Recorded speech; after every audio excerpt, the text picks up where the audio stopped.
Light be with you. It turns out in the last episode, only 24% of you were subscribed. This is quite unacceptable. The light wills it, and it must be done.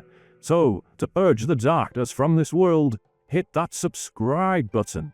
Now, with that sermon out of the way, I'll bring you back to what happened in the last episode. We fought hard to complete Dun Morrow. In the last episode, we were stuck on layer 4, and so it was quite difficult to find anyone who we could lend a helping hand. This meant we weren't able to do that many quests, and although we did have some relative success this episode, I'm really counting on the fact that we're actually on layer 2, so fingers crossed you guys. Now, some of you mentioned that I could swap layers by simply asking someone to invite me. You silly fiends, you know what that means. I would have to break a holy commandment by asking for aid. Now, I believe my goal today will be to complete Elwynn Forest. I make my way towards Eastvale logging camp. Unfortunately, I'm not able to list myself for leveling and questing because I do not have an authenticator. This is quite pay to win as far as I'm concerned. Do you guys not have phones? My next course of action is to advertise myself in the Elwynn Forest general chat. Greetings, mayhap any fellow in this forest be in need of aid from a holy priest. Now, although I do not find anyone to quest in Elwynn Forest with, I do get a whisper from a dwarf hunter. He mentions that he's going to Westfall, and I decide to take him up on the offer. I meet up with this dwarf hunter, and we cross the threshold into Westfall. Now, I've got to be honest, my friends, I'm a little frustrated that I wasn't able to finish Elwynn Forest. But I'll take whatever opportunity for completing quests that I can get. As I follow this friendly dwarf, I come to realize that he actually might know who I am. You see, it turns out he might have watched one of our videos. This is insane to me, and to be quite honest with you friends, I'm glad that our holy teachings are beginning to spread far and wide. This friendly dwarf even allows me to collect these sacks of oats. I allow the dwarf to do battle with the devastating harvest watchers and other creatures. I know that all I have to do is send a healing hand, and my task is done. We venture into the Furlbrow's pumpkin patch, where we do battle with Benny Blanco, a truly devastating fighter. Inside his house, we recover the pocket watch inside a wardrobe. It had been stolen from Farmer Furlbrow, and this will give a lot of experience when we go to return it. I collect the rest of the oats, and I pick up a quest for Gortusk liver pie from Salm Saldine at the Saldine's farm. Now, unlike Westfall stew, this Gortusk liver pie might be difficult to complete.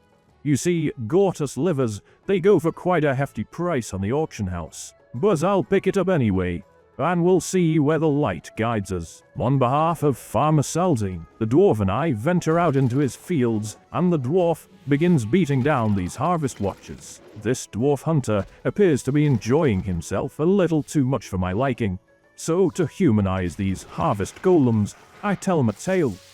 I reveal that once upon a time these harvest golems were kind creatures. They would roam the fields harvesting wheat for the farmers, but then, unfortunately, one day, the Defiers Brotherhood tasked their goblin tinkers to reprogram these harvest golems, and ever since then, the golems have turned their cogs and gizmos against adventurers and farmers. Quite tragic indeed, but I let him know that someday these harvest golems will serve the farmers once more, and wheat will be cut from these golden fields. The light wills it. It will be done.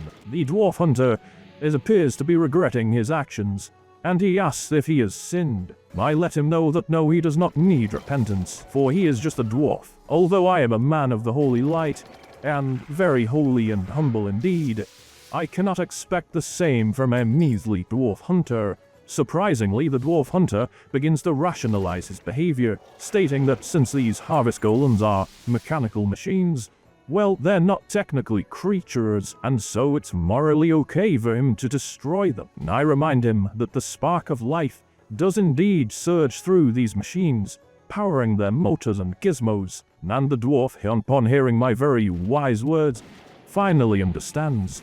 Even these robotic machines do carry the spark of life, and that means they are off the table for a priest like me.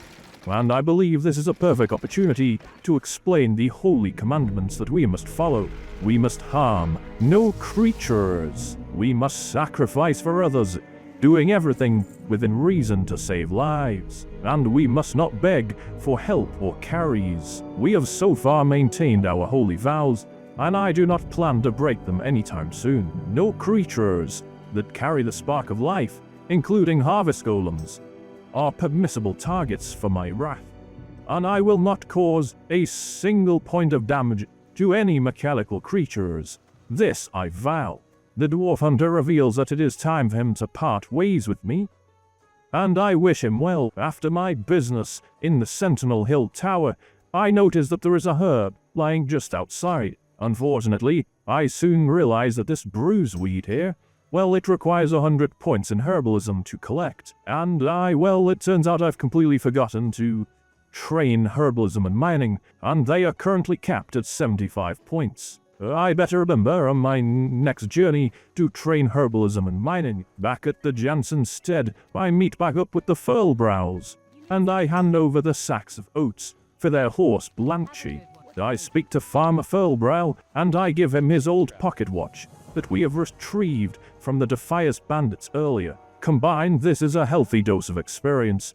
However, seeing as I can go no further in Westfall, well, let's just say I believe it's time to venture back into Elwynn Forest. I ask a priest if they need help with these gnolls, but they're just grinding kills. I cannot believe it. A priest going out of their way to slaughter creatures for no reason other than the thrill. Unbelievable.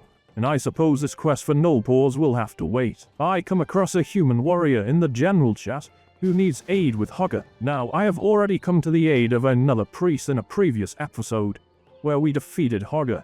But I see this as a great opportunity. If I can convince this human warrior to do battle with these gnolls, then perhaps I could also get all the Nullpaws. We even come across a mage, and before you know it, there is a terrific trio of adventurers doing battle with these gnolls, and together we are able to take on quite large camps of these fiends. I lend a healing hand where I can, and we do battle with so many gnolls that very soon I have my Nullpaws quest completed. During these gnoll slaughterings, I come across a gold pickup schedule. This will be very useful, as it is another quest that we can complete. After turning in these Nullpaws, well, I level to level 12. A glorious success. I make my way back to Goldshire. Along the way, I am having a look at my talent options, and I decide to go down the Holy Tree, of course. In Goldshire, I bring the gold pickup schedule to Marshal Dukan, who gives me a small amount of experience points. And it turns out this gold pickup schedule, let's just say this gold pickup schedule, well, it was the break that Marshal Dukan was looking for. It reveals the location of his arch nemesis. All I have to do is hunt him down and collect his ring. However, I will certainly need someone's aid in that quest, for I am not prone to violence. I travel to the Eastvale logging camp and move north towards Stonecairn Lake. I come across quite a scary warrior called Ren Genge, and you better believe he's pumped full of performance enhancers. And he's already finished his quest. I bless his journey, and I return to Eastvale logging camp. It turns out it's quite empty even at this time of day. I decide to wait by Guard Parker near the bridge. This is where the quest for Murloc-fins and the quest to beat down bears and wolves originated from. And if I wait here, I'm sure I'll come across an adventurer who needs my aid. Suddenly I see an adventurer, and I offer him aid with these quests. But what do you know? It turns out it's Ren Genge once again. He just gives me a strange look and continues on his journey. I wait around for quite some time, and I watch as the minutes tick by. Around 20 minutes later of waiting, I finally come across a duo, and they seem hesitant at first, but like any good missionary of the light, I force the will of the light upon them, and they soon accept my aid on their adventures. I watch as they do battle with these prowlers, and even the bears, and I'm able to get my quest completed. Next, we move towards Stonecairn Lake. All they really need is to collect a badge from this pile of meat on the ground. But it turns out they quite like doing battle with these Murlocs, and I do not discourage them in any way. In fact, I grant them many holy heals. And fortunately, I'm able to get every last one of my torn murloc fins. They didn't even need that quest. Lucky me. The light truly rewards those with patience. After I'd shared with them a quest for red linen bandanas, they then head over to do battle with these wizards around Heroes Vigil. We do battle with many of these wizards, but the power of the light easily overcomes their ice magic.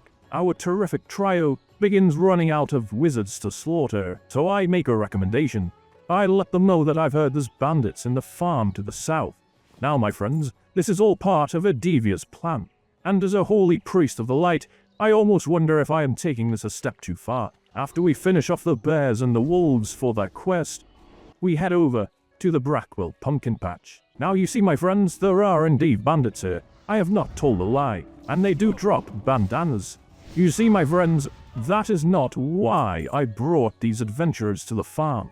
The truth is, inside this house is Morgan the Collector, the guy that Marshal Dugan was trying to hunt down. I let this duo know that inside this building lies the Defias leaders, and I give them a couple power word shields, and it turns out that was all that was needed to convince them to do battle with Morgan the Collector and his cronies. And due to this, I am able to collect the ring from Morgan the Collector, and it was a good thing I did have all these bandanas, because it turns out the two of them must venture to another realm.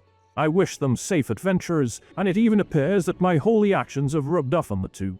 I venture back to guard Parker, and I turn in those murloc fins. I continue to Eastvale Logging Camp and turn those linen bandanas into Sarah Kimberline, and I put on this fancy red belt that I received as a reward. It truly adds colour to my attire, and I make the long journey back to Goldshire, and I return the collector's ring to Marshal Ducan. He's very pleased and gives me a healthy dose of experience points. Now, my friends, it appears we have completed all of the quests in Elwynn Forest, and I am most pleased. This means we can finally turn our back on this place, and I return to Stormwind City to tie up a few loose ends from previous episodes. The High Priestess in the Cathedral of Light grants me a new spell, Desperate Prayer, which will surely come in handy in moments of danger. Now, my friends, I believe this is the perfect place to wrap up the episode. But fear not, my friends, for I have great plans for our next episode, and I'd suggest slapping that subscribe button and hitting the bell notification. That's right, the light wills it, it must be done. Now, my good disciples, I must bid you farewell for now, and always remember, light be with you.